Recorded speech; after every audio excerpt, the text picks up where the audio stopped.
Hi, സ്വാഗതം. ഇന്ന് നമ്മൾ ബർത്ത് കൺട്രോൾ പിൽസിനെ കുറിച്ചാണ് സംസാരിക്കാൻ പോകുന്നത്. ഡോക്ടർ ഞങ്ങളോട് പറഞ്ഞു തരാമോ എങ്ങനെയൊക്കെയാണ് ബർത്ത് കൺട്രോൾ പിൽസ് ഉപയോഗിക്കേണ്ടത്? ബർത്ത് കൺട്രോൾ പിൽസ് ഉപയോഗിക്കുന്നത് സേഫ് ആണോ അല്ലയോ എന്ന് പറയൂ ഡോക്ടർ. പിന്നെ അതിനെക്കുറിച്ചുള്ള സൈഡ് എഫക്ട്സ് എന്താണെന്നൊന്ന് പറയൂ.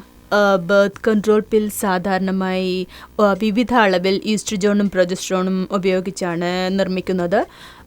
ഇതെങ്ങനെയാണ് പ്രവർത്തിക്കുന്നതെന്ന് വെച്ചാൽ ഓവറിൽ നിന്ന് എഗ്ഗ് പുറത്തു വരാതെ തടയുന്നു. സോ എഗ്ഗ് പുറത്തു വന്നില്ലെങ്കിൽ ഗർഭം ധരിക്കാനുള്ള സാധ്യത വളരെ കുറവാണ്.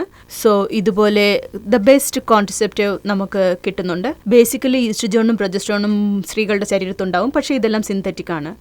സോ ഇതിൻ്റെ സിംറ്റംസ് പ്രഗ്നൻസി സമയത്ത് ഉണ്ടാകുന്നത് പോലെ തന്നെ ഉണ്ടാവുള്ളൂ. എന്തെന്നാൽ പ്രഗ്നൻസി സമയത്ത് ഈസ്ട്രജോണും പ്രൊജസ്ട്രോണും ശരീരത്ത് കൂടാൻ സാധ്യതയുണ്ട്. ചില സ്ത്രീകൾക്ക് ഈ സമയത്ത് ഛർദിലും തലകറക്കും, ചിലർക്ക് വിശപ്പ് കൂടാറുണ്ട്, ചിലർക്ക് ബ്രസ്റ്റിൽ വേദന അനുഭവപ്പെടും, ചിലർക്ക് മുഖത്ത് കുരുക്കൾ വരാറുണ്ട്. അതുകൊണ്ട് ചിലരൊക്കെ ആൻറ്റിസെപ്റ്റിക്സ് വാങ്ങിച്ച് യൂസ് ചെയ്യാറുണ്ട്. ചിലർക്ക് കറുത്ത പാടുകൾ മുഖത്തുണ്ടാവും. ഇതും പ്രഗ്നൻസി സമയത്ത് വരുന്ന മാറ്റങ്ങളാണ്. പക്ഷേ ചില റിസ്ക് ഈ പിൽസ് കഴിക്കുന്നത് കൊണ്ട് വരാറുണ്ട്. എക്സാമ്പിളിന് ബ്രസ്റ്റ് ക്യാൻസർ വരാറുണ്ട്. പിന്നെ ചില സ്ത്രീകളിൽ ബ്ലഡ് ക്ലോട്ട് ഉണ്ടാവാൻ സാധ്യതയുണ്ട്. ഇത് കാരണം ഒരുപാട് പ്രശ്നങ്ങൾ സ്ത്രീകളിൽ ഉണ്ടാവാൻ സാധ്യതയുണ്ട്. സോ ഇതുപോലെയുള്ള പിൽസ് ഉപയോഗിക്കുന്നത് ഉചിതമല്ല. അതായത് നിങ്ങൾക്ക് കുട്ടി വേണ്ട എന്ന് തോന്നിയാൽ മാത്രം ഈ അബോർഷൻ അവോയ്ഡ് ചെയ്യാൻ വേണ്ടി മാത്രം നിങ്ങൾ ഇത് ഉപയോഗിക്കുക, അല്ലെങ്കിൽ ഇത് ഉപയോഗിക്കാൻ പാടില്ല.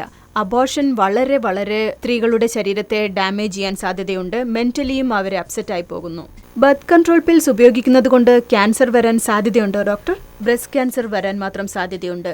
ബ്രസ്റ്റ് ക്യാൻസർ വന്നതുകൊണ്ട് ഒരുപാട് സ്ത്രീകൾ മരിച്ചു പോകുന്നുമുണ്ട്. അവരിത് റെഗുലറായിട്ട് ചെക്കപ്പ് ചെയ്യാത്തത് കൊണ്ട് ഈ ക്യാൻസർ വന്നതിന് ശേഷമേ അവർ ശ്രദ്ധിക്കാറുള്ളൂ. അവർ കരുതുന്നു നമ്മുടെ ഫാമിലിയിൽ ആർക്കും ഇതുപോലത്തെ ബ്രസ്റ്റ് ക്യാൻസർ ഇല്ലല്ലോ, നമ്മൾ ഇതുപോലത്തെ പിൽസ് ഒന്നും യൂസ് ചെയ്യാറില്ലല്ലോ, അതുകൊണ്ട് ഇത് ആവശ്യമില്ലെന്നാണ് അവർ കരുതുന്നത്. ലേറ്ററായിട്ടാണ് അവർ കണ്ടുപിടിക്കാറ്. ഇതുപോലെയുള്ള പിൽസ് 5 വർഷമോ 10 വർഷമോ ഒക്കെ ഉപയോഗിച്ചവർക്ക് 35 വയസ്സിന് ശേഷം ഈ ക്യാൻസർ കണ്ടുവരുന്നുണ്ട്. ഈ പിൽസിൻ്റെ സൈഡ് എഫക്റ്റ് ആണെന്നും പറയാം.